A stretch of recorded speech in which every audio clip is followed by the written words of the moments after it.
This is ILTV on the hour, bringing you the biggest stories from Israel and the Middle East. It's currently 2 p.m. here in Israel and 7 a.m. in New York City. I'm Khaled Ben David, and today is day 671 of the war in Gaza. Prime Minister Netanyahu will convene the Israeli Security Cabinet at 6 p.m. this evening to approve new war plans that will reportedly call for a full IDF takeover of the Gaza Strip. Now, this will be a phased plan carried out over 5 months to take control of the remaining areas of Gaza still held by Hamas, and will require the displacement of around 1 million Palestinians from those combat areas. Now, this will begin with the IDF taking over Gaza City and refugee camps in the central Gaza Strip, driving about half of the enclave's population towards the Mawasi humanitarian zone in the south. Netanyahu is reportedly set on moving forward with the option of full occupation, despite concerns expressed by the military leadership. IDF Chief of Staff Eyal Zamir is said to be suggesting a more gradual approach, limited at first to the encircling of Gaza City. It is expected to be a tense session this evening, lasting hours, with military officials, including Zamir, expecting to warn the cabinet taking over off Gaza may lead to heavy Israeli casualties. IDF officials reportedly told the cabinet this week that dozens of soldiers could be killed and a large number wounded in the operation. There is also concern that conquering all of Gaza may pose a danger to the remaining hostages, because until now, the army has refrained from knowingly operating in areas where they are believed to be held. They are also concerned that hostages could be executed by their Hamas captors if the IDF approaches the spots where they are being held.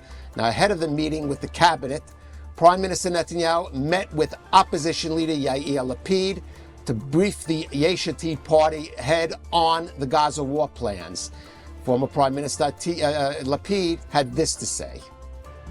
אני לא נוהג לחלוק מידע מתוך דיונים עם ראש הממשלה, אבל אמרתי לראש הממשלה עכשיו, כיבוש עזה זה רעיון רע מאוד. לא יוצאים במדינת ישראל למלחמה, אלא אם כן רוב העם מאחוריך, ועם ישראל לא מעוניין במלחמה הזו. אנחנו נשלם עליה מחירים כבדים מדי, גם בחיי אדם, גם במיליארדים מכספו של משלם המיסים הישראלי. במקום כיבוש מיותר וסיפוח מיותר של עזה, אנחנו צריכים להכניס את מצרים לעזה, שיש שם שלטון אחר, שינהל את עזה במקומנו, ואז להתפנות לדבר החשוב, שזה חיסול החמאס. זה ייקח זמן. כיבוש עזה זה רעיון רע מבצעי, זה רעיון רע ערכית, זה רעיון רע כלכלית. Now, part of Israel's Gaza plan includes dramatically increasing the amount of humanitarian aid going in. Aircraft from the United Arab Emirates, Jordan, Germany, Belgium, and France airdropped 107 pallets of aid over the past 24 hours and nearly 900 aid packages since July 26, when Israel eased restrictions on aid. Nearly 1,000 aid trucks have entered Gaza through the Rafah border crossing into Egypt over the past 2 weeks. Now, that number was provided by the Egyptian Red Crescent Society, which held a press conference at the Rafah border, where they noted that the trucks carrying some 15,000 tons of aid had entered Gaza from Egypt over the past 2 weeks. Meanwhile, the families of hostages and their supporters took to the streets of Tel Aviv, demanding for there to be an immediate hostage deal, as Israel is on the brink of deciding if they should take over all of Gaza by expanding the war. Now, the protest started outside IDF military headquarters in Tel Aviv and spread to nearby Hostages Square, with hundreds of protesters taking over the streets, pleading for the 50 hostages, 20 of them believed to be alive, to be released from captivity. Now, this comes on the heels of 2 devastating and horrifying propaganda videos released by Hamas and Palestinian Islamic Jihad that show hostages Ram Braslavsky and Evyatar David in severe condition, emaciated, thin, starved, and emotionally shattered. David was forced to dig his own grave in a narrow tunnel. As I said, 20 of the hostages are still believed to be alive, but taking over all of Gaza would mean operating in those areas where hostages are believed to be located. Here are remarks from 2 of those protesting outside IDF headquarters in Tel Aviv. I'm here, as I have been at every single demonstration since October 7th, to support the hostage families. I have a connection to several of the hostages, but I'm here for all of them, all 50. We're especially desperate at the moment. Tomorrow the cabinet is meeting, not to discuss how quickly they can return our hostages, not to discuss how dire is their situation after we've seen them starved and skeletal, but rather to discuss the Prime Minister's plan to occupy Gaza even further and to continue with the war. We need your help to make this decision be made right now. We need your help that this time all 50 hostages will be released, because a month later, just a year ago, my family member was executed by Hamas terrorists. She did nothing wrong. She had dreams to fulfill. She had a family who's mourning. Evyatar's family, Rom's family, can still get Evyatar and Rom back. Evyatar can still play the guitar just like every other 24-year-old guy. His mother, who's getting crazy knowing that her son is being starved at the moment, that he's in the risk of his life. Now, talks between Israel and Hamas completely broke down a week and a half ago after officials expressed optimism about the results for months. Meanwhile, Hamas came to the table with more demands, with officials believing Hamas does not want a deal. Rather, they want the international community to pressure Israel into ending the war. Now, after Hamas stalled talks in Doha, immediate reports followed of starvation and hunger inside of the Gaza Strip. Well, joining us now for more on the Gaza situation are here in Israel, Middle East expert Avi Melamed, and from the U.S., from Washington, D.C., retired Army Colonel Rich Outzen, a senior fellow at the Atlantic Council. Avi, let me start with you. We've heard some of the concerns about this plan to fully take over Gaza. How is the cabinet? Let's talk about how they are going to weigh the benefits. What are the benefits of that move against some of these potential risks? Hello, Kalev, thank you for having me. It's a good question. What is the benefits? To be honest with you, I'm struggling like many other Israelis to understand exactly what are the benefits of something like that, because I don't see such.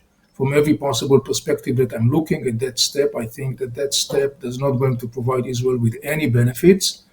And I wonder if those doubts are being reflected in the government meeting. I'm not so sure. All right, let me go to, first of all, Rich, I want to get your response to also to that. And also, I want to get more of your view on what on the Trump administration's attitude, because it seems a little mixed. President Trump said it's up to Israel. It wasn't a ringing endorsement, but at the same time, he made clear he was not going to put the brakes on Israel. Other officials like Marco Rubio, the Secretary of State, speaking more firmly about the need to destroy Hamas. So let me get your reaction to those two questions. Right. Well, it's good to be here with both of you. I agree that the logic of the plan is not clear to me. We've heard discussion. A new occupation would involve maybe 5 divisions for 5 months or some variation on that. As a retired military officer, my question always is, to what end? What is the political goal of having 5 divisions in Gaza for 5 months or for any period of time? It can be effective. It can be useful. If there's a political status quo that's achieved at the end of that, that is better for the people of Gaza and better for the interests and security of Israel. Yet that is the continuing complaint from Washington with regards to Israeli strategy in the Gaza war, is the lack of a political end state that is both feasible and linked clearly to the military steps. Now, in terms of President Trump's view, look, it's a very interesting combination, because he's clearly very pro-Israel, pro-U.S.-Israel alliance, and very much concerned for both the hostages and the security of the state of Israel. At the same time, he's a deal maker at heart, and he also has a revulsion against the continued privations of the people and the war. So he wants those to end. I think he's torn here. He really wants to see this come to an end, but he also does not want to see a bad deal for Israel, so that the best he can do is to pump more humanitarian assistance and press Israel, whatever path it takes, to make sure that the humanitarian concerns and the well-being of the Gaza civilians are kept top of mind. Well, gentlemen, and I'll start with Avi. What we have heard from Prime Minister Netanyahu and some other of the ministers in the cabinet are that the goal here is twofold. First of all, let's start with the first one, to pressure Hamas to reach a deal, even that preliminary deal of, for example, a temporary ceasefire, release of, say, half of the hostages, feeling, at least in the Netanyahu government, that without additional pressure on Hamas, even the threat, even if it's more of a tactic, the threat of this full takeover will move to press Hamas. What is your view on that and how Hamas would likely react to this? I think that that decision will play to the hand of Hamas, and I will explain it very shortly in two perspectives. One, Hamas is going to monetize it for its PR. We are going to see much more of the campaign. Already Hamas started a couple of days ago, already reaching out to international community and different circles, and basically Hamas know that he's going to monetize a lot from that. This is one thing. We have to remember, Hamas doesn't care about the Gazan people. As far as Hamas is concerned, they can go all to hell because Hamas leaders are saying that. What Hamas benefit from that situation is that Hamas can continue and market its slogan of resistance. It's basically image of a freedom fighter that has been fighting for 2 years against this mighty power called the State of Israel. So when I look at it from the perspective of Hamas, I think that Hamas is quite welcoming the Israeli move because it's going to play to the hands of Hamas. Right. Rich, again, your response to that. But also I want to, Avi touched on the humanitarian issue. And actually in his remarks, President Trump there did say that the U.S. wants to see this improved, expanded. Again, part of the, I guess, claims by those pushing for this offensive is that in order to expand that humanitarian distribution system in Gaza, you will need more IDF forces there to establish some of these centers in areas where they have not been able to be set up. What do you think of that? Well, I think that's clearly the essential task with regards to ending Hamas's rule over Gaza. You can't just do it by submitting them, right? By pounding them until they say, okay, we give up. They're not going to do that. The political economy, as social scientists would call it here, the linkage of the distribution of goods with political power is what has kept them in power. The Gazan people may not love Hamas. They don't in most cases. But as long as they control the distribution of aid and the territories in which the aid is distributed, then we're going to have a problem, and Hamas is going to be able to continue to extort money and to control sort of the sensitive areas of Gaza. There has to be a physical separation, and that's why I actually do think that IDF occupation, if it is designed at putting control in the hands of people other than Hamas, technocratic Gazans, maybe tribes, somebody else, but there has to be portions, large portions of the Gaza Strip that are out of the power of Hamas in terms of their ability to kill people and to distribute that aid. If that's what this plan leads to, that's fine, because then you see a new political economy emerge in which there's new power brokers and Hamas gradually loses control of the population. Until that part is done, simply distributing aid and having a presence without that sort of sanitization of where Hamas actually operates and controls merely prolongs the conflict. It doesn't bring a political change any closer. Avi, I do want to go back to your comments on Hamas, because there have been some reports of, for example, other elements, leadership officials of Hamas outside the Gaza Strip report those that are based in Turkey are pressing the what's remaining of the so-called military wing in Gaza to reach a deal. We know that there's more pressure being put in Qatar signing that statement, which was put out by the Arab League. I mean, has there been a separation completely in Hamas now between what remains of that military wing in Gaza and the outside leadership based in places like Qatar and Turkey? Well, Kalev, Hamas has traditionally 5 centers of power within Hamas. Some of them are here, meaning the Gaza Strip, the West Bank, the Israeli prisons in Israel, and the other are abroad, as you mentioned, Turkey, Qatar, and other places. There has always been this power struggle and tension between these different centers of Hamas power. The bottom line is that we hear that constantly since day one of this war about the different push and shove within Hamas itself. In the end of the day, it's irrelevant because The final decision is being done on the ground in Gaza Strip, and Hamas, as of now, and the further I can see down the road, still has the ability to continue and to function as a guerrilla warfare in Gaza Strip. And as far as Hamas is concerned, at least its military leaders in Gaza Strip, Azadin al-Qassam, remember, Hamas is still functioning two divisions, roughly speaking, that are now based in the area of Gaza City, the area of Mawasi, the area of the central camps in Gaza Strip. These are still significant power that is holding on. As far as Hamas is concerned, the military leaders of Hamas, in the end of the day, are the one that making the call. With all the respect to other leadership of Hamas, either they are located in the prisons or in the West Bank or abroad in Turkey or Qatar. Right. And I want to go back to the humanitarian aid situation and international pressure. You both have alluded to it. Rich, you're based in the U.S., so you have a better perspective on how the impact that's been having there, including in Washington, even among supporters of Israel and in the administration, among Republicans. I think the concern in Israel would be, if they talk about this new offensive in Gaza lasting 5 months, is the support, or at least the willingness of the U.S. not to pressure Israel to stand down, is that likely to last over that period, over an extended period? Yeah, I think it will last and it will get worse. I think probably the support for Israel and Israel's security is solid in most of the Democratic Party and certainly the Republican Party. But I think what you could see is growing disaffection with Netanyahu himself, because the idea that, hey, Israel has to take care of business, but this is not the way to take care of business. As you say, even among supporters of Israel, the images of emaciated babies and the continued rubble, even though there's righteous indignation about what happened on October 7th and really firm support still for Israel to take care of its people and get its hostages back, I think the idea that this can be done by inflicting long-term pain and suffering on the Gaza population so that they get rid of Hamas is reminiscent of the strategic bombing mentality of the U.S. in World War II, right, with the bombings of Dresden and Leipzig and so forth. It didn't work. It never works. So I think what you're going to see is over time, if this is a new major phase of military operations without significant change in the political dynamics within Gaza, that you're going to see an increasing criticism of Benjamin Netanyahu on sort of the idea that he's just not effective. He's extending the war without bringing it to a speedier conclusion. And even among the friends and supporters of Israel, that could lead to some increased frictions in the relationship.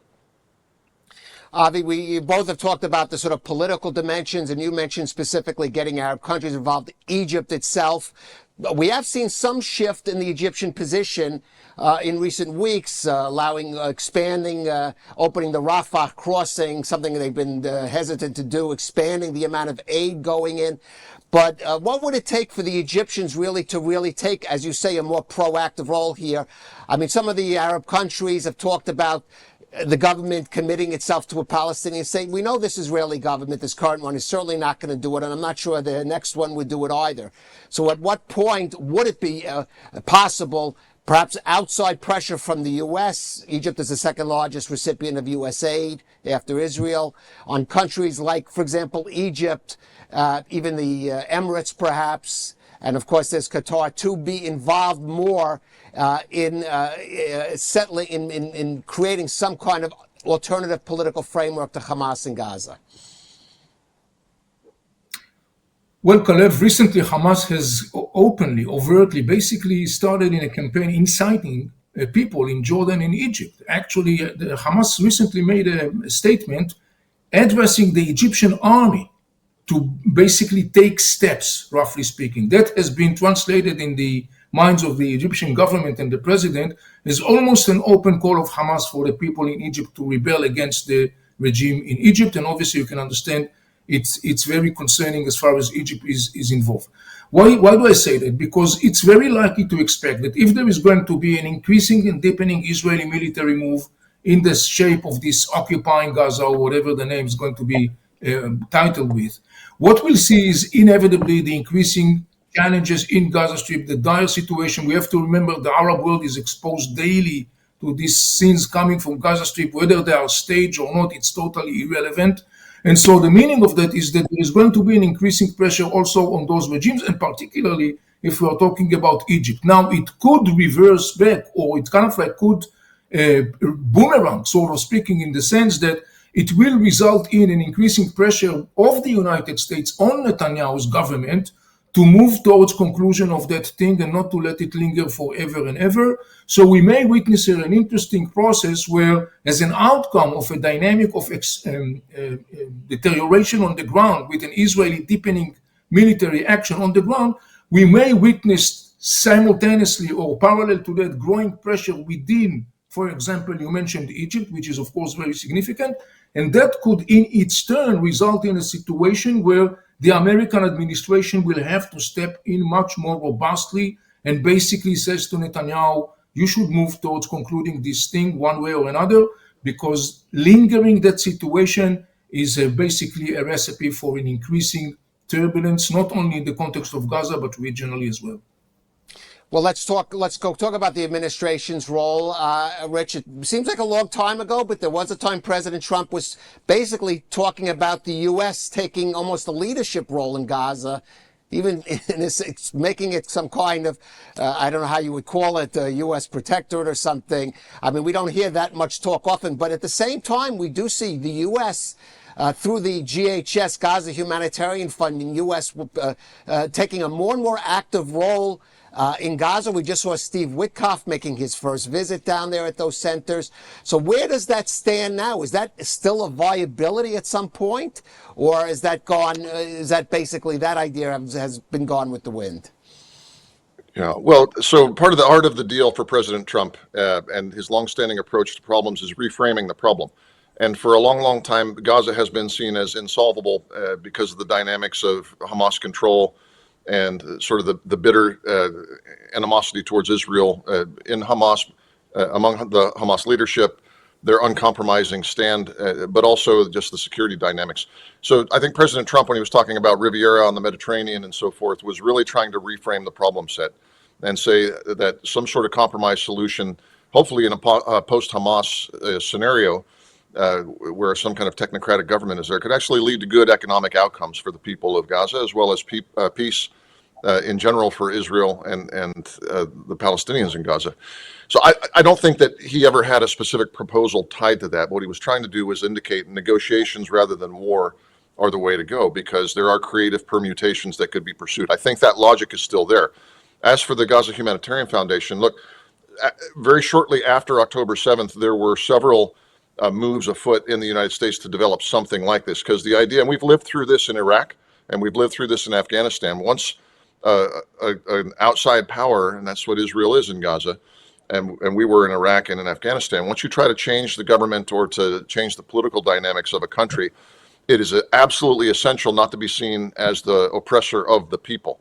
The people may love you or hate you as an external power, but they have to essentially blame the current management of that area if they want to change it.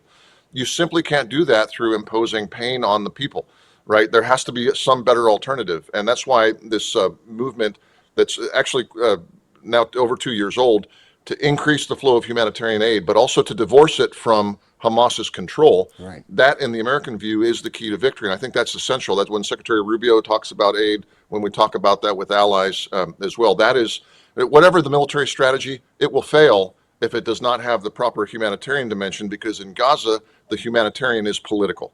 And if you don't have a political strategy for how this ends, then you're simply not going to end it. All right. And finally, Avi, I want to bring it to maybe the most pressing issue in the minds of most Israelis, of course, the fate of the remaining hostages, the 20 or so believed to be alive. Some concern about whether this offensive could put them into danger. Again, there are others who say it's the only way to as a tactic to try to reach a deal to get them out. I mean, what are your feelings, your thoughts towards the hostages now as we are at this critical junction? Well, as I'm analyzing the decisions of the government since the beginning of the crisis and the different steps taken and the sort of like strange dance back and forth, sort of speaking, of the government, I'm afraid that the only conclusion that I come to in the context of the hostages is that the hostages are not the first priority of this government. I think it's a conclusion that it speaks for itself. It's very clear. It's self-evidenced by the actions of the governments, and particularly the thing the government did not do. Therefore, I think that there is a very good reason to be very much concerned about the fate of the hostages.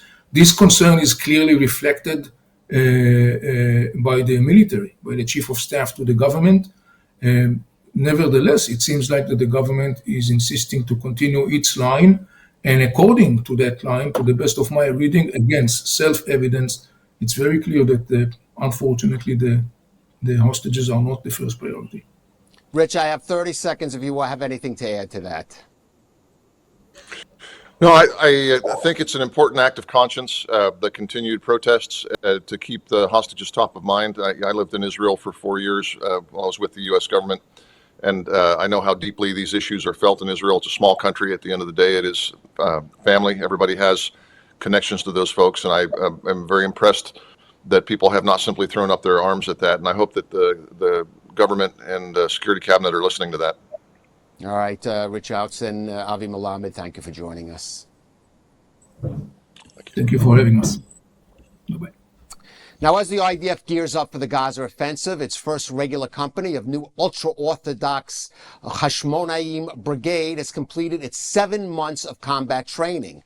The 50 Haredi troops entered Western Wall Plaza in Jerusalem's Old City at the end of their final march into the Israeli capital.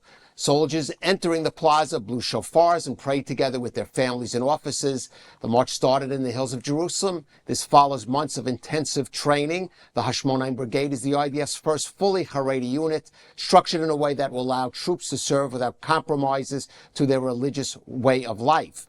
Now, the ongoing dispute over the issue of deferments for yeshiva students is still playing out in the political sphere, with the new head of the Foreign Affairs and Defense Committee, the Likud MK Boaz Bismuth, trying to pass a new enlistment law that would meet the recruitment needs of the IDF while leaving the shaky coalition in power. The Ultra-Orthodox party, Shas and United Torah Judaism, resigned last month from the government over the issue, but continue to support it in the Knesset.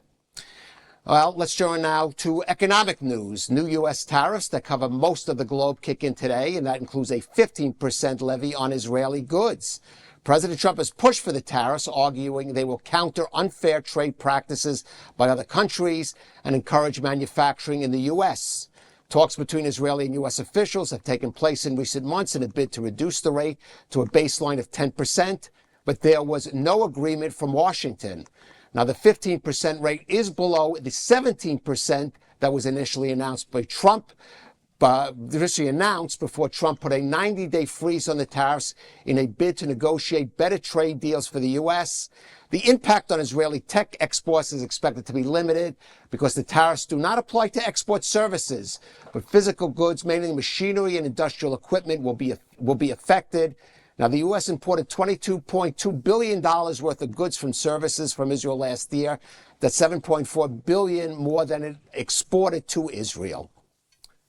Finally, some weather news. Israel is heading into an extreme hot wave, and I mean extreme, not seen in nearly a century.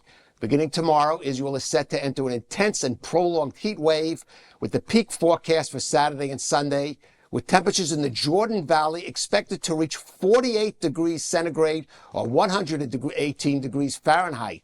The worst of the heat is expected to hit the country's inland areas.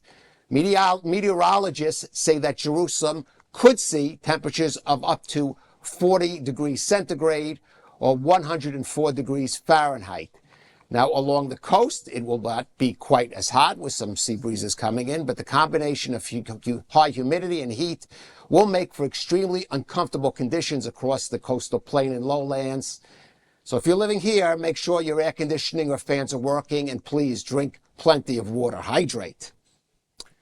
Well, that's it for this edition of ILTV on the Hour. We'll continue giving you the most important updates coming from Israel and the Middle East. But for now, you can keep up with us on our ILTV app, or just scan the QR code on your screen. I am Kalev Ben David. This is ILTV News, and thank you for watching.